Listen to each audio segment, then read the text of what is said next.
Yes, people, these are 3 nutrition mistakes that killed my fat loss. Now, I went from this to this. So I lost, I think it's 13 kilograms of fat. Now, these are the mistakes that you want to avoid. So learn from me before you make them yourself. Now, the first one is cutting out carbs. You might have heard this is a good thing. Like some people might say, oh yeah, keto, cutting out carbs, it's going to help you lose loads of fat. In my experience, it's really not going to help. So when I did cut out carbs, right, I actually saw fast results.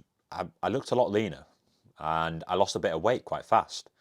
But the thing is, when you cut out carbs, your body, when you eat carbs, right, your body stores them in your muscles as glycogen.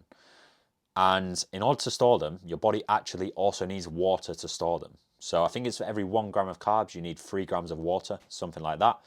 So when you stop eating carbs, your body holds onto less water and you drop weight really fast. And this can also, because you're holding on to less water, you can look leaner as well. So I dropped a bit of weight. I looked leaner. I was like, damn, this is what I need in my life. That's what I thought when I first did it, right? But I realized that it's definitely not what I need. So after a bit, I saw fast results, but after like a few days, I just wasn't seeing any more results. And I was doing it for like a few weeks and I was like, what is going on? I'm not seeing the results that I want here. And the thing is, I felt like absolute rubbish. I'm not gonna lie. I had no energy, really. I didn't enjoy it at all. And essentially, I did it for a couple of weeks and I couldn't stick to it. I'm not going to lie. I can never stick to that forever. So, like, I like carbs too much. I love carbs. If you don't love carbs, like, you're weird because carbs are amazing. So, essentially, I didn't have that energy because I'm not getting the carbs in, and carbs are your body's favorite source of energy. And for me, you want that energy to perform well in your sessions and to recover from your sessions. You want to be getting that in.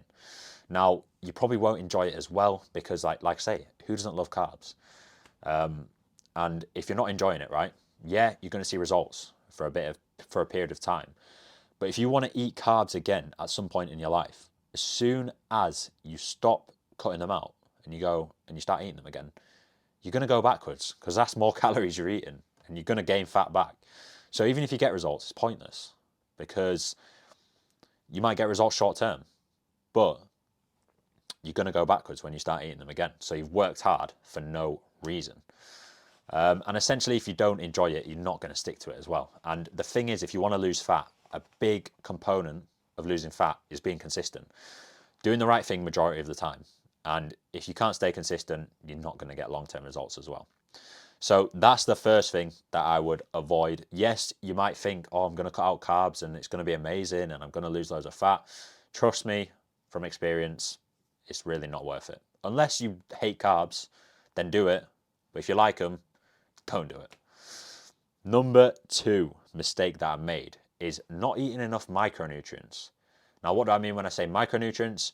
By that, I'm talking about fruit and veg. Now, when I wasn't eating enough micronutrients, I just felt sluggish. So the thing is with micronutrients, there's loads of different ones, different fruit from different fruit and veg, right?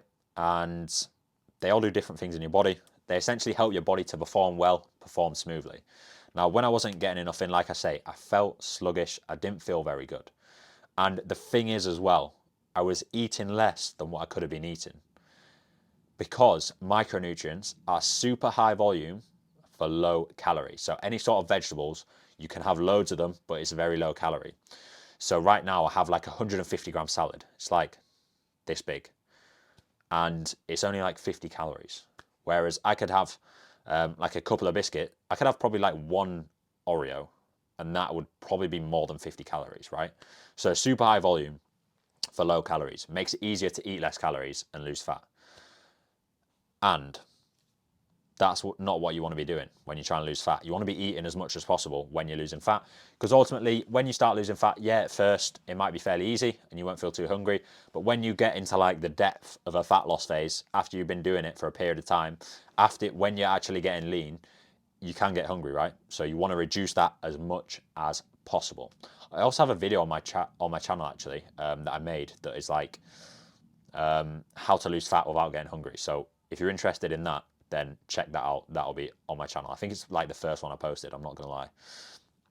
So if you want to lose fat, don't make that mistake, not eating enough micronutrients. Now, the third mistake, the last one that I made, is eating too many processed foods. Now, the thing is, nowadays, it's so easy to go to the shop and get processed food. So easy to get on Deliveroo, to go Mackey's, go drive-through, whatever it is. And the thing is, I'm not against it. You might, if you follow me on Instagram, you'll see that I go there and I eat foods from there, and I still lose fat. I get in really good shape, but it makes it harder if, especially having them a lot, right? When I say processed foods, I don't mean never eating them. I mean just eating them too often. Now, the thing is, when you eat processed foods, it's a bit of a mindset sort of thing. So it's like when you eat them, they release like a lot of dopamine in your brain. So it basically makes you feel good when you eat them, and they're really stimulating, right, for your brain. Because Mackey's, all these sort of things, they're made to taste as good as possible. For our taste buds, taste so good because they're like addicting. Obviously, they want us to come back and they want it to taste as good as possible, right? But if we're trying to get in shape, it doesn't matter how, like, you don't want things to taste as good as possible. You want things that are going to be effective to help you reach your goals. Yeah, you don't want it to taste bad because you're not going to stick to it, right? But you don't want things that are like super stimulating all the time. Now, if you have them super stimulating meals, when you go to eat a salad or eat some vegetables or eat your healthy meal, it's not going to taste as good because your taste buds are used to that Big Mac or that super stimulating meal, right? And it's going to make it harder to eat the healthy foods, which are going to fuel you to achieve your goals. So that's the thing. You don't want to have it too much because if you have it too much, your taste buds, your body gets used to it and it's harder to eat the healthy foods. So you want to reduce the amount that you're having. So I would say a good ballpark is like I'd say one per week, one like fast food meal per week, 1 to 2, I'd say. 2 is like the higher end. If you're having more than that, your taste buds are going to get used to it. It's going to be hard to eat healthy meals majority of the time, and you need to be doing the right thing majority of the time if you want to get results. Now, the thing is with processed foods as well, it's the opposite of the micronutrients. With processed foods, you're actually eating less because the processed foods, they're cooked in oil. Oil has loads of fat. Fat is 9 calories per gram, which is more than carbs and protein, which are 4 calories per gram. So if you're eating processed foods, you're having less, but because they have lots of fat, they're less volume, right? But for more calories. So you're eating less food. So you're going to probably be less full. And it's going to, again, if you're less full, if you're trying to stay in a calorie deficit and eat less calories, if you're not very full, that's going to be pretty damn hard. So yeah, that's another reason why. And the thing is as well, when I was eating too much processed foods as well, they're not high quality nutrition. So like, think about it. What do you think is going to fuel your body better? Chips from Mackey's or potatoes that you eat at home, that you made at home in the air fryer?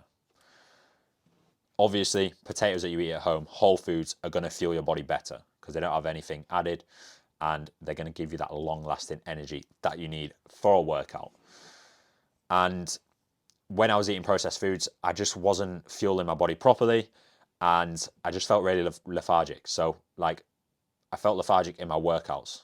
And you want to perform well in your workouts. If you want to build muscle, the main thing is performing well in your workouts. So this is actually a bit of a tangent, right? But some people say like, oh, you need to dirty bulk to gain muscle. You need to eat loads of processed foods. But trust me, you don't want to do that because the processed foods aren't going to fuel your workouts very effectively. And the main driver of gaining muscle is performing well in the gym. You need to be fueling your workouts effectively.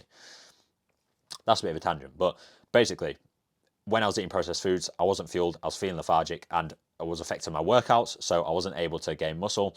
And I like, if you don't feel good in your workouts, you're probably not going to stick to them, but also you're not going to be able to build as much muscle as possible, which is going to mean that you won't look as good, you won't feel as good, right?